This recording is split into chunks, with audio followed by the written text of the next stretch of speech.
Radio Publique Africaine.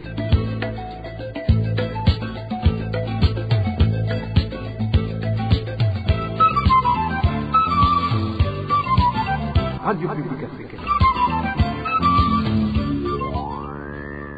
Bonjour à vous tous qui suivez Radio Publique Africaine et bienvenue à ce journal du 14 novembre 2025. Tout d'abord, les principaux titres.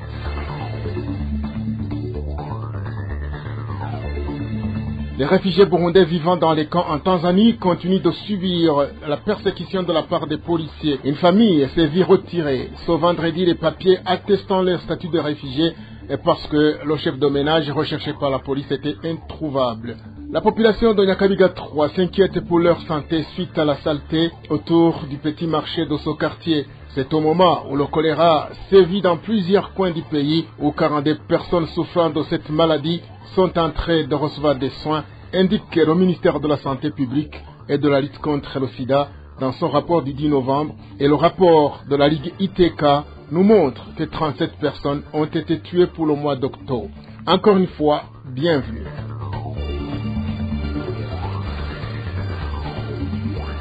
Commençons par la justice.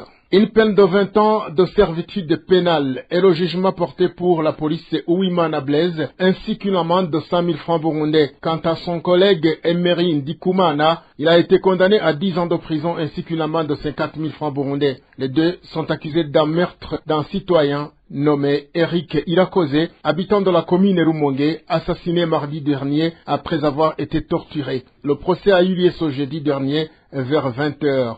À côté de cela, ces policiers devront payer chacun 20 millions de francs burundais d'indemnité à la famille de la victime. Quant aux deux policiers jugés coupables, ils vont en même temps quitter leurs fonctions. Sécurité à présent, 37 personnes ont été tuées, 9 autres enlevées et 11 victimes de violences sexuelles au Burundi durant le mois d'octobre 2025, selon le rapport mensuel de l'Organisation de défense des droits humains, la Ligue ITK.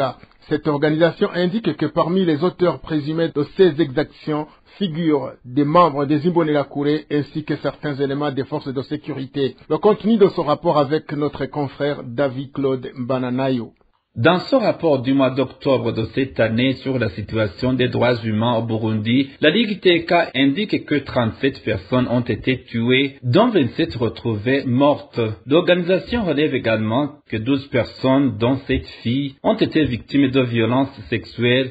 6 d'entre elles étaient âgées de moins de 18 ans. La Ligue TK signale en outre que 9 personnes ont été enlevées durant le mois d'octobre, mais qu'une seule a pu être retrouvée. Par ailleurs, 48 personnes ont été arrêtées par les forces de l'ordre dans la zone de Nyakabiga, en mairie de Bujumbura, dont 40 ont été transférées au BCR à Bujumbura. Selon ce rapport, la province de Bujumbura arrive en tête des violations des droits humains avec 67 cas, suivis par Gitega 16 cas, Burunga et Butanyerera avec 10 cas chacun, tandis que Buhumuza ferme la marche avec 6 cas. La Ligue TK affirme que parmi les auteurs présumés de ces exactions figurent des membres des Imbonerakure du parti CNDD-FDD, certains policiers, des responsables administratifs ainsi que des agents du service de renseignement. L'Organisation de défense des droits humains appelle au gouvernement burundais de garantir le respect des droits de l'homme, notamment le droit à la vie, à l'intégrité physique, à la liberté, et de prendre des mesures pour mettre fin à l'impunité des crimes et garantir que les responsables de violations des droits de l'homme rendent compte de leurs actes.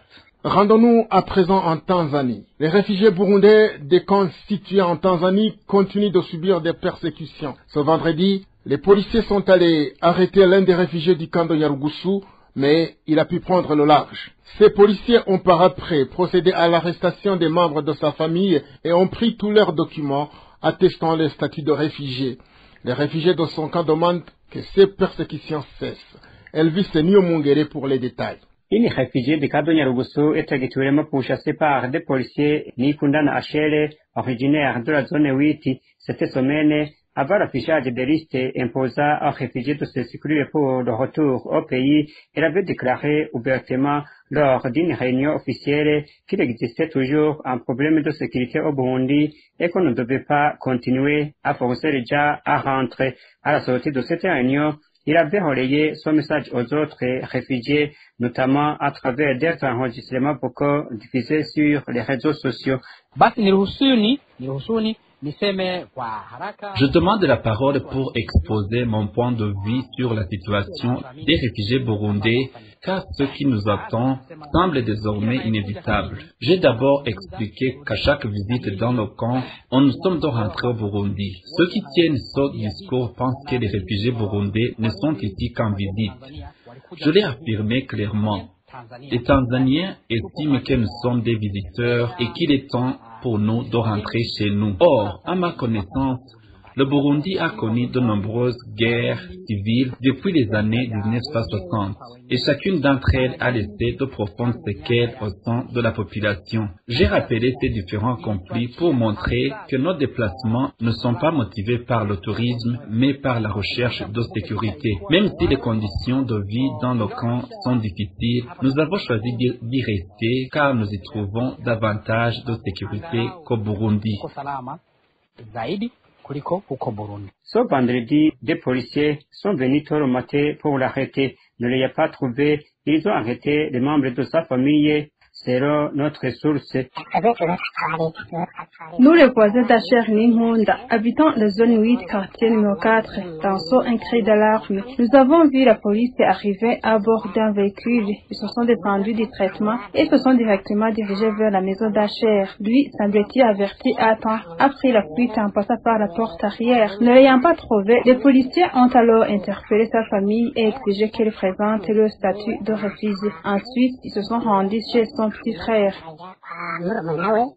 En plus de cela, la maison de la famille a été entièrement détruite par ces policiers. Notre source dans le cas s'étonne qu'une personne soit persécutée simplement pour avoir exprimé une opinion lors d'une réunion. Nous ne savons pas ce qui pourrait se passer ensuite, ni comment la situation va évoluer. Certes, Acher a réussi à s'enfuir, mais sa famille, elle reste entre leurs mains. La police continue de rôder dans tout le quartier numéro 4, surveillant chaque personne susceptible de filmer la maison qu'ils venaient de détruire ou de photographier leur agissement. Ils sont armés, habillés en civil, ce qui crée un climat de peur. Il est inquiétant de voir qu'une simple prise de parole, une opinion exprimée pour dénoncer les injustices et les violences que subissent les réfugiés burundais en Tanzanie puisse mettre quelqu'un en danger. Au cas de Nyarugusu, les réfugiés demandent la fin de ces actes d'intimidation. Certains commerçants du petit marché du quartier Nyakabiga 3 dans la capitale économique Bujumbura dénoncent l'insalubrité qui s'y trouve, surtout à cause de l'un des commerçants qui élève des lapins. Selon ces commerçants, la mauvaise odeur et d'autres immondices qui ne sont pas dégagés à temps les perturbent beaucoup, de même que leurs clients. Le point avec Wartel Cuisera. Des commerçants dénoncent l'insalubrité dans le petit marché de Nyakabiga, quartier 3, entre la 9e et la 10e avenue sur l'avenue de l'UNESCO. Selon eux, cette situation est en grande partie causée par des lapins élevés dans le marché par une certaine Minerve, membre du parti CNDD-FDD, qui perturbe le travail des tailleurs. Il y a une personne qui a amené des lapins pour pratiquer la quiniculture au sein du marché. Les excréments de ces lapins perturbent les autres personnes du marché, surtout les tailleurs qui travaillent à proximité. Par ailleurs, nos clients nous disent souvent qu'ils ne supportent pas la mauvaise odeur de cet endroit. Nous demandons que ces lapins soient retirés de cet emplacement. Ils demandent aux associations chargées de l'évacuation des déchets de faire leur travail au bon moment. Nous demandons également que les associations chargées de collecter des immondices fassent correctement leur travail, car pendant cette période pluviale, les maladies liées au manque d'hygiène se multiplient. La nouvelle association chargée de transporter les immondices ne le fait pas correctement. Selon notre accord, elle devrait effectuer ce travail 2 fois par mois, mais elle peut rester plus de 3 mois sans intervenir. La RPA a tenté de joindre Jean-Claude, surnommé Kibé, chef de la zone Nyakabiga, et Bonaventure Ndaïchimié, chef du quartier Nyakabiga 3, sans succès. Merci Walter Cuisera. Santé à présent, 42 personnes souffrant du choléra sont en train de recevoir des soins dans 6 districts sanitaires de la province de Bujumbura, selon le rapport du ministère de la Santé publique du 10 novembre 2025. Le constat est que les personnes ayant entre moins de 5 ans jusqu'à 30 ans sont les plus touchées par cette épidémie. Les détails avec Nadège Irakozé.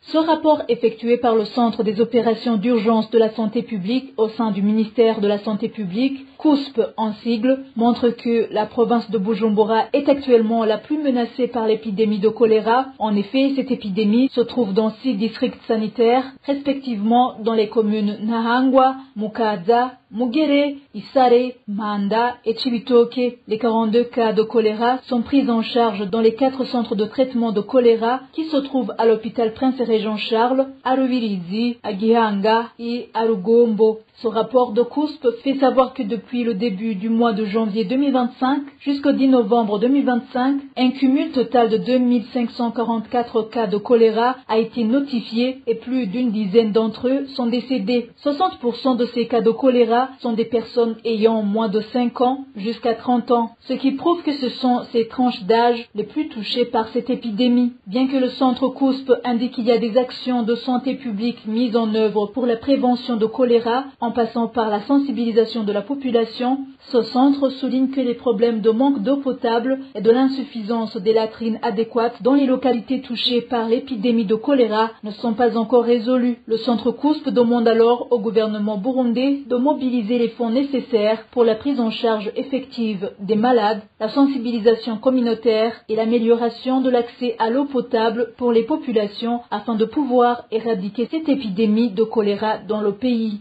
Merci à Nadège Irakozé. Les détenus de la prison centrale de Muramvia, en province de Gitega, craignent de contracter des maladies liées à la surpopulation carcérale. En effet, certains prisonniers y dorment à même le sol, tandis que d'autres se partagent un seul lit à 5, voire plus. Bartazaro Miburo nous décrit la situation actuelle à la prison centrale de Muramvia. Dans la prison centrale de la commune Muramvia, province de Gitega, le nombre de détenus ne cesse d'augmenter de jour en jour.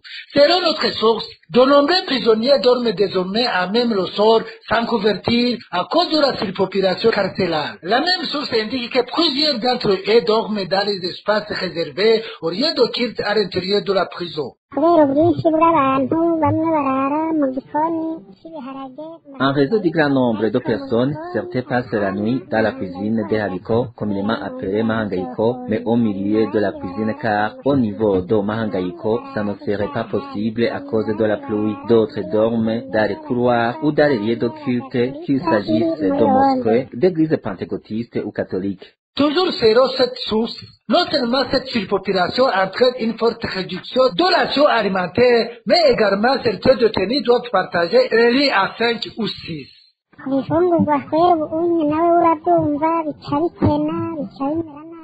Concernant la nourriture, vous pouvez vous imaginer la difficulté. Plus il y a de monde, plus les besoins augmentent. Un parent qui nourrit des enfants n'est pas de la même situation que celui qui en nourrit 6. Il y a aussi un problème de couchage. Ceux qui ont pu payer un lit s'en sortent mieux, mais à cause de la surpopulation, des lits prévus pour 3 personnes accueillent désormais 6 personnes. À Muramvia, le seul nombre de prisonniers est tel que certains doivent dormir en alternance. Pendant que les uns restent debout, les autres s'assoient ou dorment par terre. Les détenus demandent à l'État de libérer ceux qui ont déjà purgé leur peine et d'accélérer le traitement des dossiers en attente avant que des maladies liées à cette promixité ne se déclarent. Éducation à présent. Les enseignants bénévoles prestant dans la commune de Muyinga, en province de Buhumuza, demandent que leur prime d'encouragement soit revue à la hausse compte tenu du coût actuel de la vie. Ces enseignants indiquent qu'une somme de 100 000 francs burundais par mois ne leur permet pas de subvenir à leurs besoins fondamentaux. Innocent Valentin Singirangabo nous en dit plus. Un des enseignants bénévoles travaillant dans la commune de Muyinga, province de Buhumuza, affirme que l'allocation mensuelle de 100 000 francs qu'ils reçoivent est insuffisante par rapport au coût de la vie actuelle. Nous, les enseignants bénévoles de la commune de Muyinga, constatons que l'allocation mensuelle que vous nous versez est insuffisante. Elle ne nous permet pas de payer notre loyer ni nos frais de transport. Il est clair que le montant est dérisoire. Ces enseignants bénévoles demandent une augmentation de l'allocation mensuelle en raison de la hausse du coût de la vie. Nous supplions les autorités d'envisager une augmentation de nos salaires, car de nos jours, la vie est devenue plus chère, la nourriture est devenue plus chère, le savon est devenu plus cher, tout est devenu plus cher. C'est pourquoi nous voulons qu'ils augmentent nos salaires.